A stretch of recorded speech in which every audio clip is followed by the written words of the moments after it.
War Eagle, everybody. Welcome back to another edition of E2C Network Live, the place where we get together and we talk about what's going on in the world of the Auburn family spectrum. Obviously, always heavy on the sports and things pertaining to that. But if it's orange and blue, we'll talk about it here on this live show. Speaking of live, we're broadcasting on two different formats right now, primarily right here in front of me on YouTube. So I appreciate you guys being here, and you guys are very loyal and show up every time we do one of these live streams. We really do appreciate your patronage over here. We're also broadcasting on Facebook Live as well. For those people that want to join on social media, we switch back and forth on which social medias we allow in, just to spread the love out just a little bit. So welcome to you all as well. And we always encourage the social media folks to come on over to YouTube. It is the better experience, but you are available to use that if you would like to do so throughout the stream today. On today's episode, I want to talk a little bit about what the Super Bowl results and what things that we saw and can take away not just from the results of the game, but things that happened in the game, what that means for Auburn fans. That's my big topic for today. But a lot of other things are out there that might be on your mind in the Auburn family discussion spectrum. So if it's something that you want to discuss, don't be shy. Make sure you post in the comments below, even on the replay, even if you're watching this on the replay. What you would like to hear our opinions about or share your opinions about as well. And I see a couple people doing it. As you come in, please do make sure you smash that like button on either social media format. It does help the stream out and it helps other Auburn fans find the stream, because we always have so many people every time it's like, I missed the live stream. Well, you can help them by hitting that like button and the share button as well on Facebook and help them be a part of the stream today. So let me say a couple of people that have already assembled in here. Thomas, Blake, what's going on, man? Thanks for being here, everybody. A few other people have popped in and out. We'll say hello as we can and address comments and questions. A couple of things that we always cover at the beginning of every show before we get started. And I know this is like the drill for most of you that are here, but we've started a new tradition for those of you that are brand new to this. While I'm going through our pre-show spiel of things we want to share with you, I want to hear from you out there where you're watching from, your city and state. It just gives us a good idea of how wide and vast the Auburn family is, and we'd love to hear where you're watching from today. So post that in the comments section right now. So real quickly, though, here's the ways that you can help support this network. Now, all these links are available in the top of the chat window for YouTube. Sorry, social media folks, it's not up there, but the YouTube folks, you have access to all those links, the ways that you can join the Booster Club and help support the content we do here for as little $1 a month. You can donate, you can shop, or the easiest way and the least expensive way is to just listen to the podcast and enjoy them there. We have a brand new episode out today of No Huddle, breaking down what the recruit class for 2021 means for the football program. So those of you that are recruiting junkies, this is the show for you that you want to make sure that you pay attention to. So that is what we've got going on here for ways that you can help support the network. And thank you to so many of you that have chosen to do that, whether you donate or join the Booster Club. All right. We got a bunch of War Eagles popping in here already. Tom Brady is the greatest quarterback of all time. Maybe not best statistically, but the guy's a winner. So what do statistics matter if you don't win? That's the thing. You can, and when I say that, that's kind of an argument for certain players like a Bo Jackson, who never won a national championship, but no one's going to argue that he was the greatest running back of all time, in college at least, arguably, and he's the greatest athlete of all time. So there's different scenarios with which you can make that argument. You can be the greatest of all time, and not have the best statistics, the most flashiness and everything, but it is hard to deny one Tom Brady is the greatest of all time, especially quarterback, with 7 Super Bowl championships under his way. So we can obviously talk a little bit, in detail about that if you want, but I really want to get into what it means for us as Auburn fans in the Super Bowl. And there are some things that you can take away from it, I feel like. Some very good things, some very obvious things. And we'll obviously get into those. We got people watching from Phoenix City and Columbus. Nice. Two very similar areas, like literally within 30 minutes of each other. So maybe y'all should meet up sometime. Neil, yes, there was a Super Bowl last night. I'll be honest with you. I do something else on the side that doesn't really pertain to this, but it had to do with stuff that was going on during the Super Bowl, and so I was more interested in that and working on that than watching the Super Bowl. I literally looked up at one point. I was like, oh, it's halftime. That was it. I was really more paid attention to commercials and things like that. Got a Leeds, Alabama in here as well. Brady defies the laws of aging. I was listening to someone talk about him today, and the things that he's given up, such as like alcohol. I think he limits his carbonated beverages and stuff just to keep his body from deteriorating faster than it normally would at this age. Because 40 is like that magic number in sports, it seems like, where we really start questioning whether they should be competing anymore. But he's defying that. And it's because he's taking care of himself. And credit to him. Look, I don't like Tom Brady at all. Like, just, I dislike him less as time goes on, but I can't deny the man's greatness whatsoever. I was done with football when Brady beat my Packers. Look, I get it. I think you've been here long enough, Neil, to know that I was raised as a Packers fan. Still will always have some affinity towards them, but less so now. I hate to see that. I really do. I'd much rather see my Packers be successful than Tom Brady, but still doesn't take away from the greatest of all time. So enough about Brady, though. We can obviously come back to that if you want, but let's talk about those Auburn football players that are now Super Bowl champions. And there's one extra one that's technically an Auburn Super Bowl champion, but technically not. And I want to see if anybody knows who that is. So if you know who the other technical Auburn Tiger Super Bowl champion is now, let me know in the comment section. But the two that are obvious, Jamil Dean and Carlton Davis, who have been part of that defensive backfield for the Buccaneers for a little while now. Carlton Davis is really probably the bigger name of the two, and they both had a great game last night. Carlton Davis, I think, sees more time than Jamil. If I have it right, I'm not the most up-to-date on NFL stuff, so I could be speaking a little bit out of turn there, but I just feel like I hear more about Carlton Davis than I do Jamil Dean. But Jamil did make some significant play. In fact, I think I honestly saw Dean more than I saw Carlton Davis, and I think there's a reason for that, right? I really think that is, and I'll tell you what that is in just a second. Steve McClendon? No, not quite. Maybe unless that's a coach or something like that. Brady still looks like he's 35. Sadly, he'll look better than all of us put together. He played quarterback at Auburn. Playboy D. That's a weird name, but you're right. Who is he? He played quarterback at Auburn. He did play because he got in a couple plays at quarterback. Raheem Nunez Roches? No, that's not who I'm thinking of, unless that is some type of Auburn tie. Keep guessing, though. Somebody's onto it. There's an Auburn Super Bowl champion, kind of. And we can discuss whether you think that counts or not. But congratulations to definitely Carlton Davis and Jamil Dean, adding to the growing list of Auburn, not only NFL successful players and making a name for themselves, but Super Bowl champions as well. Last year we got to celebrate, I think, Brandon King and Jonathan Jones, defensive backs again. So, we talk about Texas and LSU. They had this game like 2 years ago where it was like, oh, it's DBU game. Are y'all looking at what's going on with who Auburn's putting in the NFL with Noah Igbenogany too? I mean, come on. It's really, really good. Russell says, Carlton Davis is number 2 on my all-time Auburn team at cornerback. Obviously, Carlos Rogers is number 1. How could you not put Carlos Rogers up there?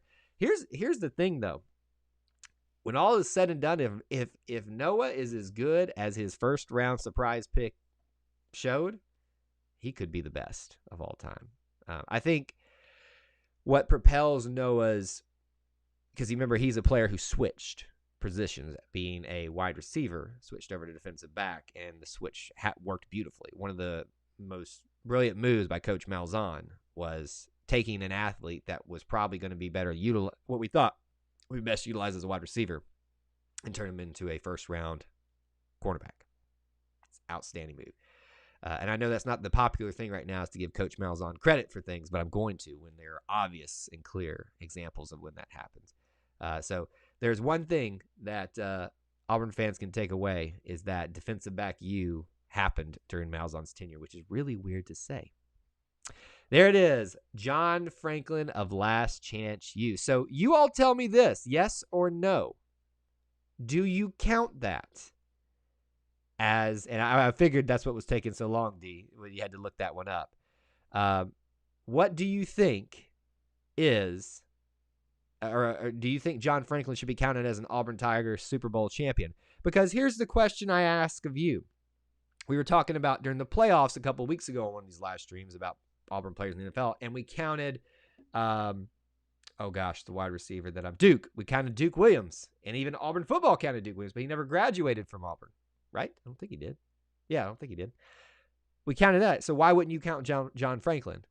They both left under kind of like not so great circumstances. They wanted to get, I think Duke had more kind of not so great circumstances, but we still kind of fondly look at him. So why wouldn't we fondly look back at John Franklin III? I don't know. Just some thoughts here. Jared, good to see you made it over from social media, buddy. Nice to see you over here as well.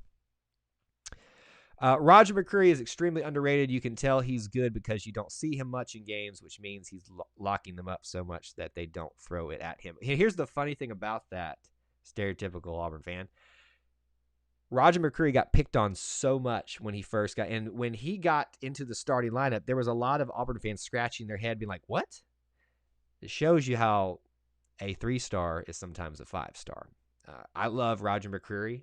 And every time I see that man get an interception, it just like fills my heart with joy. He could be the next Noah Igbenogany. So DBU has definitely arisen during these last few years for Auburn in its way. Auburn's been known as obviously a traditional running back U, a linebacker U for some time. It's kind of transformed into a defensive line U as well.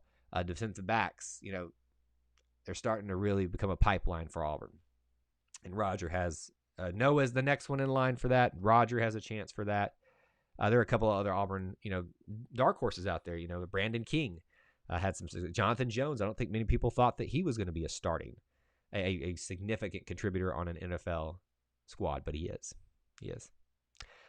Good to see a lot of new faces popping in here as y'all come in. Please do make sure you smash that like button. It does help the stream out. Appreciate it, guys.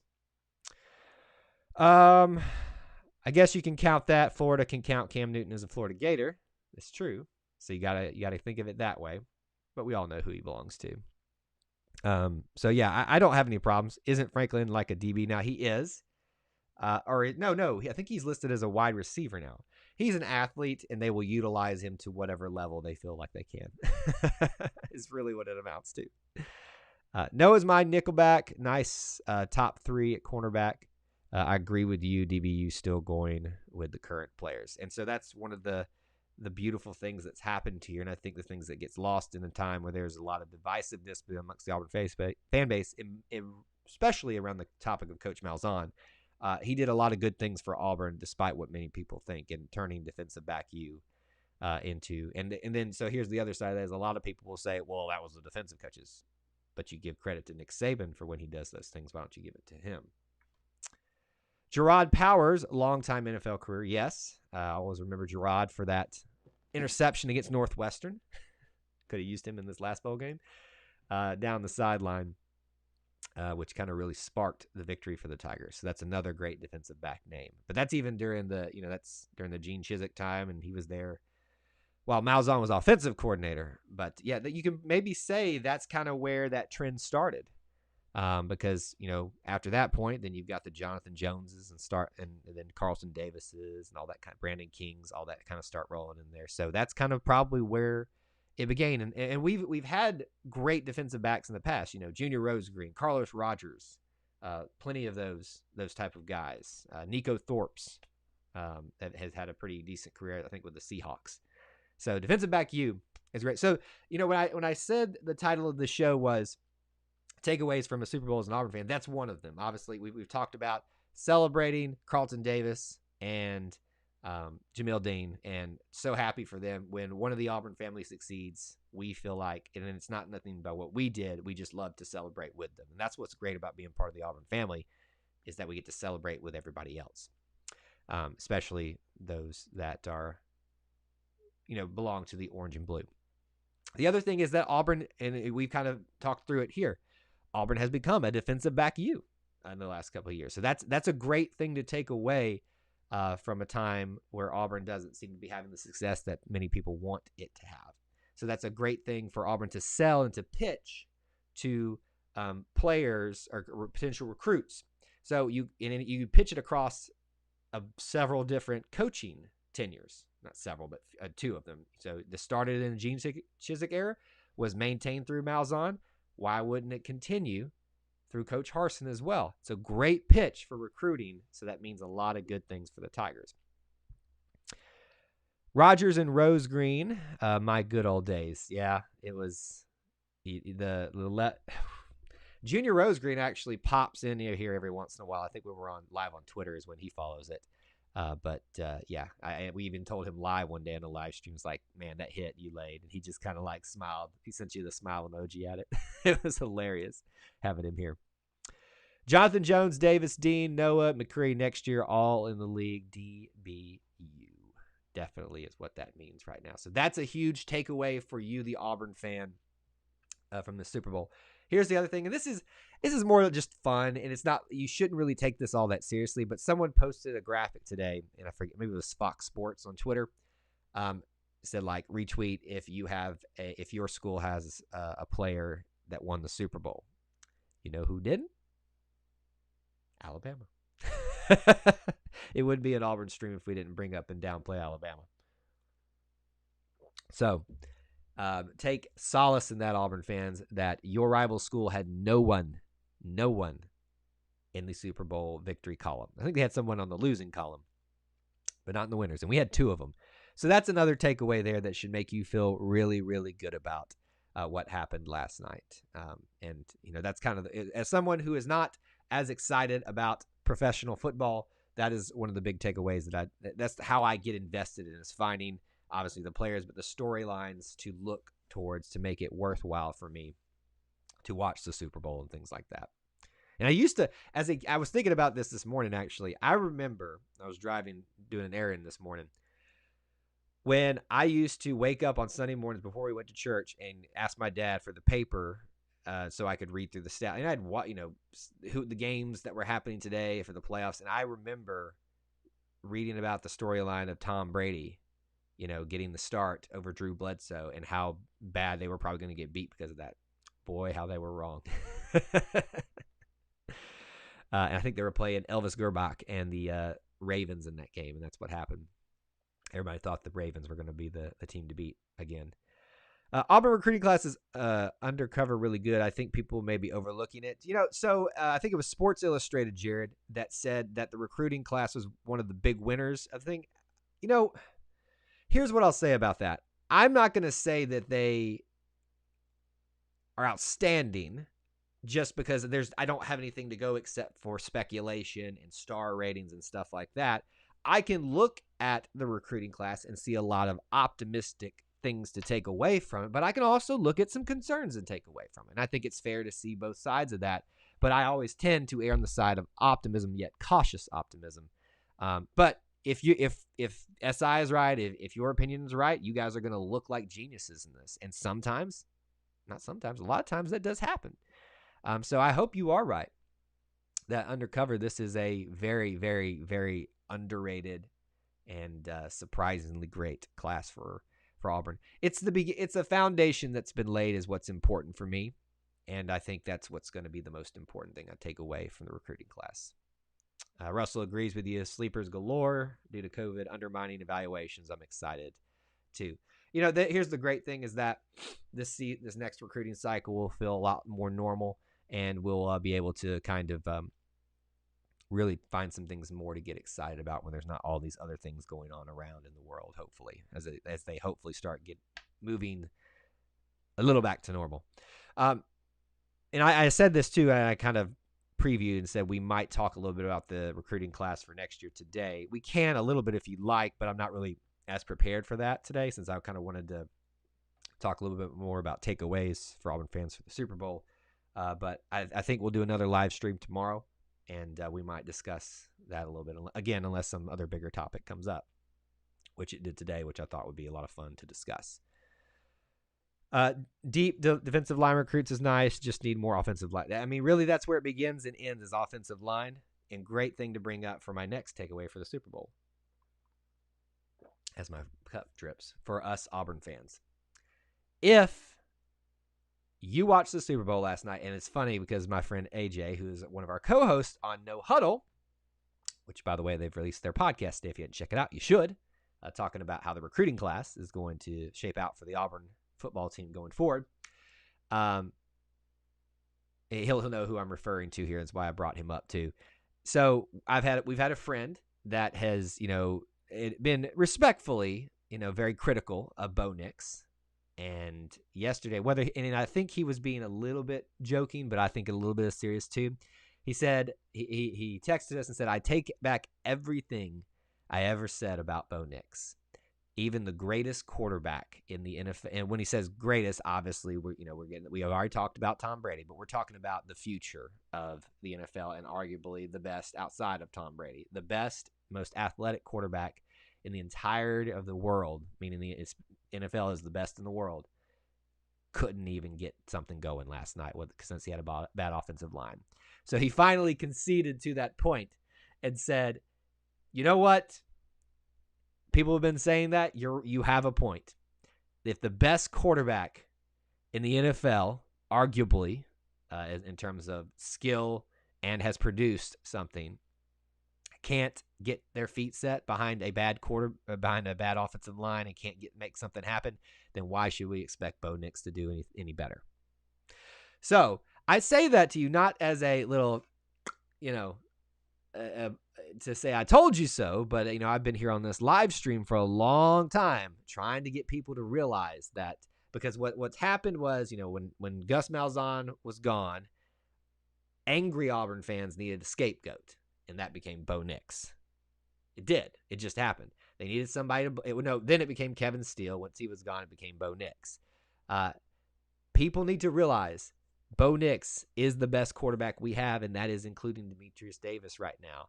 And he is very, very, he is struggling from some things that he's developed because of the things he's been doing, and that falls on him as well. There's some responsibility there. But that offensive line has wrecked Bo Nix. And he's going to have, and I'll mark it down right here, he's going to have a very Jason Campbell-like story by the end of this thing. So another takeaway from the Super Bowl for Auburn fans, if you need proof that Bo Nix's struggles stem more from the offensive line than him, you saw it last night. Patrick Mahomes. They were missing 2 offensive tackles. Couldn't get a single thing happening there. So, like I said, I was surprised this morning when I was thinking about what I wanted to talk about in the live stream. And there's probably more takeaways, but those were the big ones. Celebrating Roger McCreary and Roger McCreary. Here I'm already putting him in the Super Bowl. Excuse me. Carlton Davis and Jamil Dean. Auburn being defensive back you. The recruiting pitch that now exists there. Auburn having one of the few teams to have a Super Bowl winner this year. Alabama didn't. And then the story behind Bo Nix. I think that's 5 great takeaways from there. Did anybody else have a different angle they could kind of see that you can take away from as an Auburn fan? If you do, share it in the comments section right now. True GA fan says, "It's amazing how many people do not realize you must have an offensive line to run or throw anything. These people who do not know this must have never played football, even on the Pee Wee level." I wouldn't go so far as to what you said there at the end. But what I would say is that it's easier to blame one player than an entire unit. It is. It really is, because it's easier to point a finger at one person than point 5 fingers at 5 players, because you just look weird doing that. So, yes, Auburn's struggles begin and end with the offensive line, and when that gets fixed, Auburn gets fixed. Done. Period, said and over with. The offensive line is the most important position group in the game of football. Into the argument. Absolutely. I mean, and Thomas, let me take that a second there. Yes, it is, but I think you can say that the line, and when I say the line, the defensive line as well. It is a game of inches. Literal, not even inches, centimeters, millimeters. It is a game that is won by a strand of hair. And I'm talking about like standing up, not laying down flat where it's longer.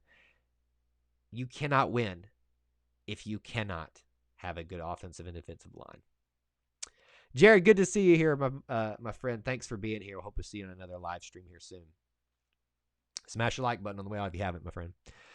For example, the running back that we picked up will be 6'10", um, add or with Tank. I'm not understanding that one there, but yeah. So offensive lines and defensive lines win games, and proof of that last night was with the Super Bowl game. The best players in the entire land, the best teams this year in the entire land, and you saw a microcosm of what goes on within the game of football, and I think what that means for Auburn football going forward.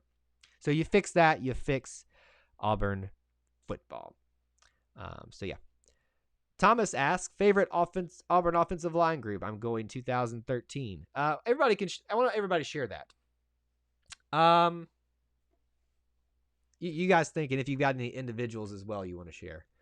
I think 2013 was good, if not great. I think Nick Marshall was so talented and is still the most underrated, underappreciated quarterback Auburn has ever seen. I think he was so good that he made that offensive line look better than they actually were, and they were still good, if not great.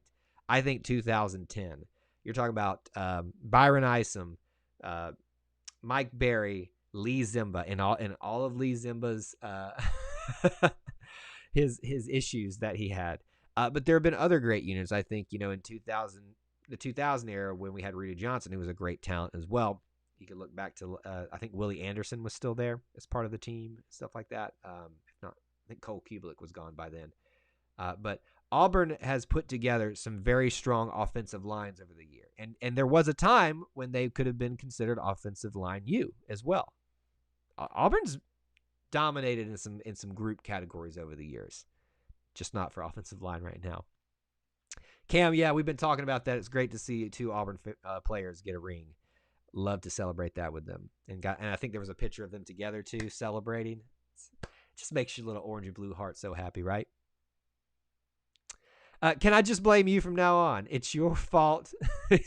Why can't you just make us better? Why won't you do something so we can win more? It's our sports analysts. That's the problem. Now, well, I don't think it's necessarily anybody that's specific. True GA champion. It's just a human mentality that we want to be angry about something, and social media has perpetuated that, and especially message boards. It's why I always advocate get off the message boards. If you're on them, just get off them. I know that sometimes you get some great information in there and stuff like that, but I've literally and recently watched it turn some very smart, intelligent, and just good people just turn them angry. Absolutely angry. And it did that, and I say that it's done that for me too in my past. I was in college on message boards every chance I got, and not even really posting, just trying to keep up with what was going on in recruiting.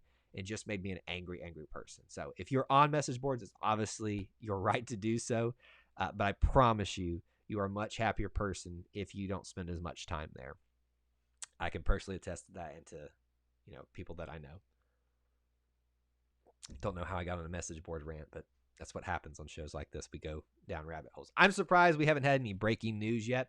Typically something happens here. It is a Monday. It's not early on a Monday. It's midday. So it doesn't mean anything won't break. But usually we get some news happening about right now. Cam, after watching Mahomes last night, as good as I feel as he is, I feel Bo Nix's pain not having an offensive line you don't trust and give you the time to I get what you're saying there. Sometimes the typing doesn't come all the way through. 100% agree here. And I think there are a lot of vocal critics of Bo Nix that probably will never say it, but they probably got appreciation for what some of us have been trying to say, that the blame needs to there is always blame to go on the quarterback. That is the leader of the offense and arguably the leader of the team. Just like the blame always goes to the head coach when the success is not happening. But there's other things that are going on that are sometimes ignored because it's easier to blame one person than it is a bigger unit. Because then we realize, oh, the problem is much bigger than one person. And then we look like fools when we try to blame everybody else. So, yeah. Anyway, so that the Super Bowl, I did, in just general thoughts about it. Like I said, I wasn't paying a ton of attention to it. It wasn't that great of a game. happy for Carlton Davis and Jamil Dean. A lot of great things that Auburn fans can take away from that. So that's my general thoughts about that. So what we're going to do now is we're going to say goodbye to the social media folks. Thank y'all so much for being here today. Hope we'll see you on YouTube in the near future. All right, YouTube folks. Not necessarily I'm going right now, but I might. But if you have other, and we can still stay on this topic, but if you have other comments, questions, Auburn stuff, you can ask questions about anything else. Doesn't have to be Auburn related. It can be about our podcast network. This is now the time where I kind of start taking those and shifting gears a little bit from where the conversation has been happening. But we can stay on Super Bowl, all that kind of stuff, NFL and Auburn, if you'd like to. Let me remind you of a couple things. At the very top of that chat window, you will find some ways that you can help support our content that we do here on this YouTube channel, but also mainly our podcast network. I do hope that you will check that out if you haven't. If you are listening on Apple Podcast, and that, like I said, all those links are at the very top of this chat window. You will find a way to go review us on Apple Podcasts. If you haven't done that, please consider doing that. It takes 5 minutes of your time, a star rating, and just a war eagle, even if you don't want to say anything super on there. It helps it shows Apple that people are listening, and they'll push it out to other fans that might be interested, especially Auburn fans. Our Booster Club, PayPal donation, T-Public Store are ways that you can help support us as well. Thank you to our Booster Club members. I think I may have seen a few of you pop in here to specifically see anybody, so I don't want to just shout them out without seeing them. But thank y'all so much for signing up to support us on a regular basis for as little as $1 a month and get yourself some perks as well. You might even get featured on a podcast telling your Auburn story. All right, let's see. Could lingering effects of Mahomes' concussion have played in his performance? Powell's shooting guard situation. That's a great question. Kind of on the same thing. After watching Mahomes last night, as good as he is, I feel better. Oh, we already talked about that one. Could the lingering effects of Mahomes' concussion have played into his performance? Potentially. I get the feeling it's not as bad as the Justin Powell situation. If Patrick Mahomes had time and was making tons of mistakes, not being his normal self. And this is from, and admittedly, I wasn't so invested in the game that I was watching everything, analyzing every play and stuff like that. So I could have missed something. So if you saw something, Russell, please share it. But I didn't get the impression that Mahomes even had the time to show that he could do something. Maybe there's a case to make. He could have let the ball go a few times and when he got sacked, but they were on him within seconds, if not milliseconds. It seemed like almost every play. So that's on the offensive line. And I think they probably went to him after the game and said, look, I know we had 2 players gone, but it's tough. And speaking of that Powell situation, we need to be covering that guy with prayer right now. He is hurting from what I understand in terms of just not basketball stuff, but just dealing with all of that. I did not realize this has become a Anthony McLemore situation in which the injury looked bad for Anthony McLemore, but it had lasting effects. It's become even worse there. Trey, what's going on? I don't know if we've seen you before, my friend. Sorry if we haven't. If we haven't, I'm just forgetting. But it says, are there any transfers you're thinking we'll get? I don't know if you've been here before. So here's my take on the transfer portal. The transfer portal is a Band-Aid that is best utilized at a minimum. No offense to transfers, but they are Band-Aids that when they're ripped off, expose the wounds that are already there. I think, there are special cases where that obviously doesn't exist. Cam Newton, Nick Marshall, there are, Nick Fairley. There are other ones out there as well. I'm just giving you the big ones off the top of my head. So I don't say that to downplay the transfer portal, but I hope that we will focus more on long-term situations that require more patience, which is recruiting. Anyway, now that I got off my soapbox, are there any transfers you're thinking we'll get? So a lot of people are very excited and hopeful for the Dylan Brooks situation out of Tennessee and his teammate, I think. I'm not so hopeful about that, only because I tend to operate when I hear rumors like that, and there have been people on this stream that are adamant and have been, I think, upset with me about how adamant they are, that he we take this seriously that he wants to be here at Auburn. And that might be the case, but he signed a contract with, in essence, signed a contract with Tennessee, and it's their choice whether to nullify it or not. It's sometimes it's not fair, sometimes it's not, but that's one that's people are really excited about, really want to see happen. I tend to operate off of the notion of when those type of situations happen, I'm not going to put a lot of stock in them because people get their hopes up and then they're dashed very quickly and they fall very hard, and then we into the cycle of unhappiness about that. I'm actually surprised that more Boise State transfers didn't happen. I'm not saying they won't in the future, but I'm surprised that it hasn't happened quite just yet. Should I, a Tampa Bay Bucks fan, get a Brady or a Gronk jersey? Neither. I'm not a Brady or a Gronk fan. I don't deny their greatness, or Brady. And Neil White is actually saying what I want to say. He says, burn them. Yeah, you can if you want. Why don't you get, if you're an Auburn fan, and I believe we've seen you here enough to assume you're an Auburn fan, why don't you get a Carlton Davis jersey? Problem solved. Jameel Dean. Problem solved. Heck, you can go get a John Franklin III jersey as a backup wide receiver, I believe is what he is, and one-time Auburn Tiger. I think you're better suited for that. Go get you a Carlton Davis jersey. I think he's going to be one of the better defensive backs when everything's said and done that Auburn's ever put in the NFL. So you will be much better served, and you will feel much better about it without getting those two jerseys. Everybody's got one too. Be unique. You won't be unique amongst the Auburn fans, but you'll be unique out in public because everybody wants a Gronk or a Brady jersey. Speaking of which, how about this? If there's one player currently in the NFL that you would want the jersey of, who would it be? Post that in the comments right now. I would lean, and I think the easy answer is Cam Newton, even though he's not having a great time right now. That's the easy answer. I think Kerryon Johnson's a good one too, even though he's also kind of struggling right now as well. I'm gonna have I think Dee Ford's a good one too. I think Carlton Davis is probably one of the ones that I would really look to. I think Noah's gonna have a high ceiling too, but it's a long name to have on the back of your jersey. Of course, everybody will know who you're referring to because it's not like R. Smith on the back. It could be anybody, Rod Smith, but it could be anything. I'm rocking a Terry Beasley jersey, old school. Y'all are cracking me up. Yeah, that's a good one to have, though. Good one. Jersey of He Hate Me. Darius Slayton, that's a good pick. I want to talk about a sleeper pickup for a team out of Auburn, former Auburn player, Darius Slayton.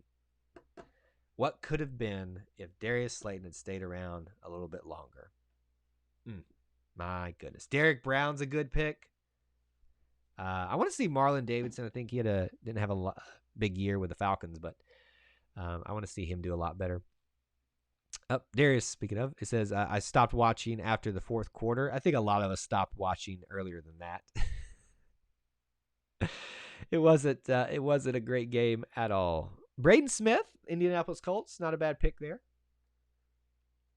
Oh, excuse me. Hold on. I got to do this because I always forget to do this. Clint Richardson is in the house, guys. I'm going to go ahead and type it in right now since he's here, and he's going to hate me for embarrassing him like this, but I'm going to do it anyway.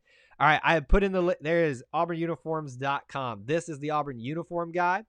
You need to go to his website and check out his content there, but you can also support him. He has an affiliate link there where you can order custom jerseys through him for Auburn players. So go check his site out. Go help that man. He does some great work over there at Auburn Uniform Database. And he's been a longtime friend, likes to give me a lot of crap. And then a lot of the things that you see here that are becoming a reality on this network, that logo that you're seeing, that's heavy responsibility for that man right there. So if y'all like that logo, you need to thank him a lot. I gave my opinions about it, but he has brought me along in the aesthetic appreciation category. I think I've even shocked him with some of my, and disappointed him at times with some of my social media image posts that I've made. But Clint, you need to be here more often. I know you're a YouTube guy. I need to see you here more often. When will you make a guest appearance on the War Report? They invite me on. I'm not somebody that goes and seeks out those type of things. If they would like to have me on, I will. I've been a guest on a couple of different other SEC podcasts before. I haven't done a lot of them, but done a few of them. So if they'd like me to have me on as a guest, I would appreciate the invite. Right now I'm not doing a setup where I can have a lot of guests or anything in here. But eventually I want to be able to do that one day when we have a full studio and all that kind of stuff. But this is the home studio that you see behind me right now with the empty wall spots up over here. Darren Bates jersey would be awesome if they make it. Special teams Hall of Famer. It's an interesting one. It's not a bad one either. Let me see here. Definitely Carlton Davis is who he would pick up there. I kind of got behind in chat for a second there while I was gushing over Clint. Kevin Green. You want to talk about the feels right now? And Russell agrees with you as well.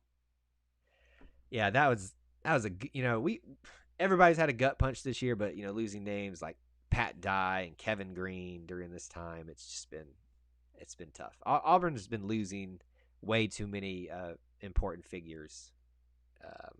And Kevin Green was one of those connective tissues to the NFL that Auburn had, like really strong ones. That he was a great player, coach. A lot of people wanted him to come be a coach at Auburn in an assistant capacity several times, and he never wanted to do it. But he loved being an Auburn Tiger, and you could tell that when he talked about it. And he did. He had a stellar career, both sides off of that. So I hate I never got to interview him on Auburn Roots. We're slowly making that way. Speaking of which, I'll give you a little tease on Auburn Roots. I am slowly trying to get on special numbers. I like to do like Auburn coaches and athletes if I can get them. They're harder to get, obviously. But I've got somebody who's not a traditional athlete that you think of, but he is an Auburn former athlete that I'm trying to get lined up for episode 25. Oh, also, since Clint's here, if he's still here, he doesn't. I hope he remembers this. He is due for episode 30. So, reminding you right now, Clint, about 3 months, I think, is when it'll probably come up. 2 months. You're due for your Auburn Roots, whether you want to or not. Do you watch Vernon Speaks Auburn? Vernon's, I think, been over here, Trey, a couple times. I haven't seen him lately. So let me give you a little perspective on me. I used to listen to all kinds of Auburn podcasts and all kinds of Auburn media out there. I honestly don't have time to anymore because I edit. I not currently, but at any point, I could be editing, like 8 different podcasts and down doing this YouTube stuff for the network and stuff like that, running a social media account. And then I have something else I do on the side of that. I just don't have time to keep up with all that. So if he does great work, I'm one of those people that don't see other people as competition. I see them as potential partnerships. And when I say that, perfect example is Clint here. Clint and I are in 2 different spaces in the Auburn spectrum, but, we connected a long time ago, and, we've found a way to kind of, in essence, I think, help each other. I don't know if he agrees with that, but, he'll probably give me crap about that and never say that. But, yeah, I always view people that are in the Auburn space, the media space, as potential partnerships, as competition. So anytime someone wants to invite me, and I may invite them on to do something in some capacity. It's a lot easier to have someone on a guest as a podcast than in the visual format for me right now. So if y'all want to see some of that stuff happen, let them know that you want it to happen, and maybe we'll do it one day. What's the Jersey Guys website? I just posted it a little up here. I'll type it in one more time because I think sometimes YouTube gets mad if other people put links in there. There it is. Oh, that's my website. Whoops. Well, if you want to go to my website, there it is. Auburn Uniforms. Wow, I just totally stole the thunder from Clint on that one. auburnuniforms.com. It's also known as, if you just type in Auburn Uniform Database, that is, you'll find it there. It's the best place for Auburn aesthetics out there. Jay Prosh is a good one there as well. Talking about the Kevin Green speech. He and Brett Favre went in together, both Packers. Yep. Such a butterhands. So there's all that. I think we've caught up on most of that. One former Auburn player that has really disappointed me is Montravius Adams. I had such a high hopes for him as a Packer. Well, you've got some deep-seated feelings there as a Packer fan. So I appreciate when you have the Auburn fandom and the Packer fandom colliding together, you want that to be successful, and it just hasn't worked out as well as we thought it would for Monty just yet. I think he needs to stay out of trouble, and then he will have some of that success happen. Here's the other side of that as well. Let me remind you guys again, I've talked about it before. The Packers, I am traditionally a Packers fan because I have family in Wisconsin. So I was born and raised as a Packers fan. I'll always have an affinity towards them. They burned me a couple of times. They burned me continuously for a while because they kept drafting Alabama players. I know that's petty. I get it. I just don't like it. It's what everybody drafts an Alabama player at some point. It's just what happens these days. But they literally were just drafting every Alabama star they could. And that just really burned and grinded my gears. The other side of that coin is this.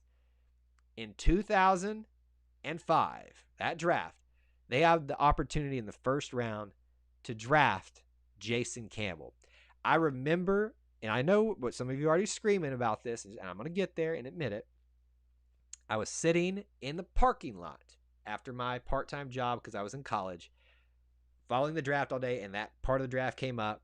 Saw the Packers. I knew they were looking for a potential replacement for Brett Favre. Jason Campbell was sitting there, highly thought that he was going to go in the first round, and I said, and there were a lot of people saying, I think it's going to happen. I think Jason Campbell is going to go to the Packers. I was so excited. Sit in my car. Update comes up. With the 20-something pick, the Green Bay Packers select Aaron Rodgers of California. And I was so mad. And, yeah. And the story, obviously, it worked out well for the Packers, but did not work out for me. And so that's twice they burned me. And so I have some unresolved, I have a love-hate relationship with the Packers now. I will always love them on some degree. But boy, do I hate them for some things they've done to me over the years. I agree. Monty's got the talent. Just got to stay out of trouble. And I think he'll be fine. Trey Mason, I thought he was going to be great. I thought he had tried his hand in the CFL. Any idea what he's doing now? No, I unfortunately, I don't know. But I get the feeling that Trey's one of those guys that's going to struggle with some quote-unquote demons. Some things that we've obviously saw in the public space rear his ugly head. So, yeah, I love Trey Mason. In fact, I don't know if you cannot see it on there. There's a picture back there with me and Trey Mason dancing after the kick six on the field at Jordan-Hare together. I was in a front page of a newspaper. I was shocked that they caught that image of me and Trey dancing together. So I love Trey Mason, one of my favorite running backs ever. Hey, now Rodgers has been all right. Look, it's just like the conversation with Tom Brady. It's worked out. I can't deny his greatness. I can't deny that Rodgers has worked out great for the Packers. It still hurts me, though. Right here. I agree. Awesome running back. I wouldn't go so far as to say head case, but we all got our demons in our life. We've all got our problems. Nobody's perfect. We can only hope and pray for them and hope that Trey's got his life together now, and maybe we'll do some better things outside of football because I think he can have a great influence on people. All right. Last little comment here, and then I'll probably wrap it up. Tank Bigsby in the NFL is going to be something else, especially while not even the NFL here at Auburn. Thank y'all so much for being here today. Again, I hope that you'll go to the top of the stream up there. There is some, and I'll post them here as we sign off too, some links that you can help support our content here, listening to the podcast, being a part of the Booster Club for as little as $1 a month. That's a huge help for those of you that are doing that. Helps cover the costs. I mean, I know it sounds like the Booster Club, even doing it as $1 a month, it doesn't really do much, but it does because there are costs to produce some of these things. So I'm re-putting some of these links in here at the bottom for you as we sign off today. But thank y'all so much for being here. If you enjoyed the content today on the show, please do smash that like button on the way out. Love seeing all of regulars here.